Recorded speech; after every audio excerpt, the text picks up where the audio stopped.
पति अभी नहा ही रहा था कि तभी फोन पर मैसेज टोन बजी। पत्नी मोबाइल के पास में ही खड़ी थी। उसका ध्यान फोन की तरफ गया। उसने सहज ही फोन उठाकर मैसेज पढ़ा। हाय गुड मॉर्निंग डियर, किसी बेबी का मैसेज था। पत्नी सोच में पड़ जाती है कि अब यह बेबी कौन है। तब तक पति भी नहाकर बाहर आ चुका था। पत्नी उसे किसी बेबी का मैसेज आया है बताती है। पति मुस्कुरा देता है, फोन उठाकर उस मैसेज का रिप्लाई करता है, hi baby how are you, और अपने काम में लग जाता है।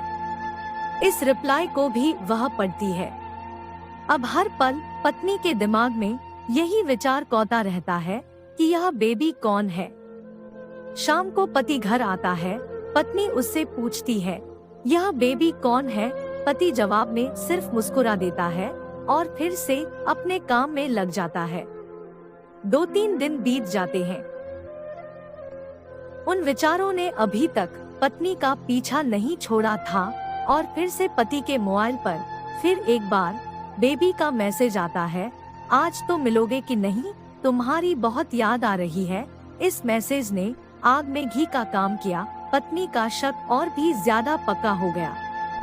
बीच बीच में ऐसे मैसेजों का आदान प्रदान होता रहता और पत्नी के मन में शक की जड़ें और गहरी होती गई।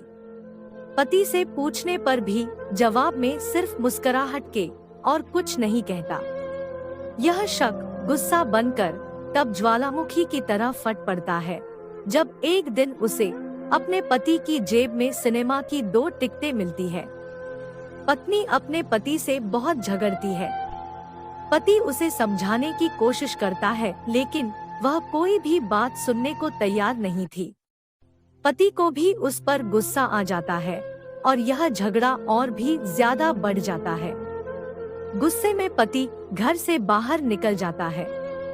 पत्नी का गुस्सा पति से कई गुना ज्यादा था। वो तुरंत अपना सारा सामान पैक करती है और एक चिट्ठी लिखती है कि मैं मायके जा रही हूँ हमेशा के लिए, और वह पति का घर छोड़कर चली जाती है। गुस्सा शांत होने पर जब पति घर आता है तो चिट्ठी पढ़कर उसके होश उड़ जाते हैं। 10 दिन बीत जाते हैं और गांव के उस घर पर डोरबेल बजती है जहां पत्नी रहने चली गई थी। पत्नी दरवाजा खोलती है। दरवाजे पर 10 साल की एक छोटी बच्ची हाथों में चिट्ठी लिए खड़ी है। वह उसको चिट्ठी देती है। बच्ची से वह चिट्ठी लेकर पत्नी चिट्ठी खोलकर पढ़ती है, डियर वाइफ, जिस बेबी की वजह से हम दोनों में इतने झगड़े हुए और तुम हमारा घर छोड़कर यहाँ चली आई, यह बच्ची जो अभी तुम्हारे सामने खड़ी है, यह वही बेबी है। अनाथ आश्रम की एक प्यारी बच्ची इसी के साथ में बातें करता था, सिनेमा जाता था। पहली बार जब तुमने बेबी के बारे में पूछा था तो मैंने जानबूझकर तुम्हें नहीं बताया था। सोचा था थोड़ा मजाक करता हूँ, देखता हूँ तुम कैसे रिएक्ट करती हो, लेकिन मैंने यह कभी नहीं सोचा था कि तुम्हारा शक इतना बढ़ जाएगा कि तुम घर ही छोड़ दोगी। हाँ, सबसे जरूरी बात, यह जो बेबी है वह किसी और की नहीं बल्कि तुम्हारी ही बेटी है। रुको, अपने आप को संभालो और आगे की बात ध्यान से पढ़ो। हमारी शादी के 2 साल पहले की यह बात है। तुम अपने कॉलेज के लास्ट ईयर में थी। तुम्हारे प्रोफेशन में नोट्स लेने के बहाने तुम्हें बुलाया था और तुम्हें चाय में नशीली दवा खिलाकर ना करने वाला काम किया था। इसमें तुम्हारी कोई गलती नहीं थी, लेकिन कुदरत ने अपना काम किया और तुम्हारे पेट में इस बेबी को डाल दिया। काफी प्रयास करने पर भी अबॉर्शन नहीं हुआ तो तुम्हारे घर वालों ने समाज के डर से तुम्हें 6 महीने तक घर में ही रखा। तुम्हारे पिताजी खुद एक डॉक्टर है, इसलिए यह बिन मांगा बच्चा बड़ी आसानी से बिना किसी को कानों कान खबर हुए इस दुनिया में आया। भविष्य में तुम्हारी शादीशुदा जिंदगी में कोई प्रॉब्लम ना हो, इसलिए तुम्हारे पिता ने इस बच्चे को गांव के एक अनाथ आश्रम में छोड़ दिया। यह बच्चा मतलब यही बेबी जो अभी तुम्हारे सामने खड़ी है। अगर अभी भी विश्वास नहीं हो रहा है तो इस बच्ची के गाल का वो तिल देख लो जो शायद तुमने उसे आखिरी बार रोते हुए देखा होगा, या फिर अपने पिताजी से पूछ लो।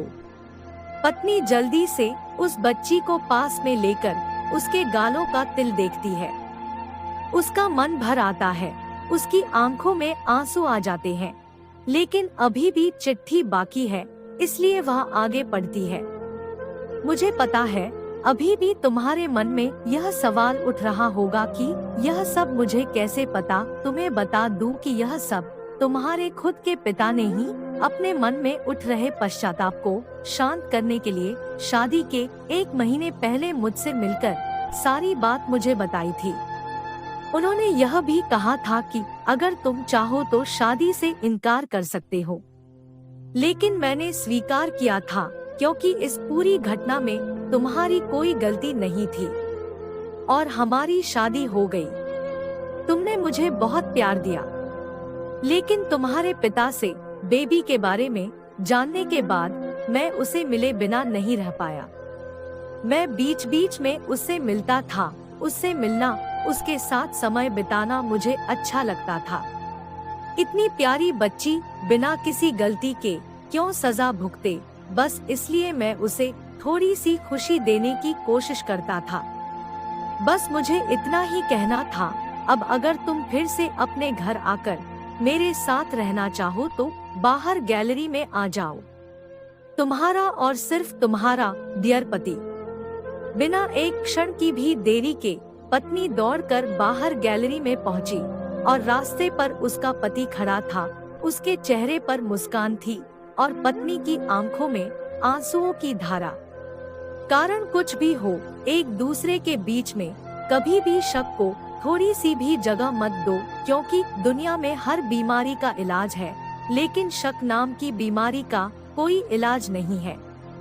तो दोस्तों, आपको यह कहानी कैसी लगी कमेंट करके बताएं और हाँ, वीडियो को लाइक और चैनल को सब्सक्राइब जरूर करें। धन्यवाद।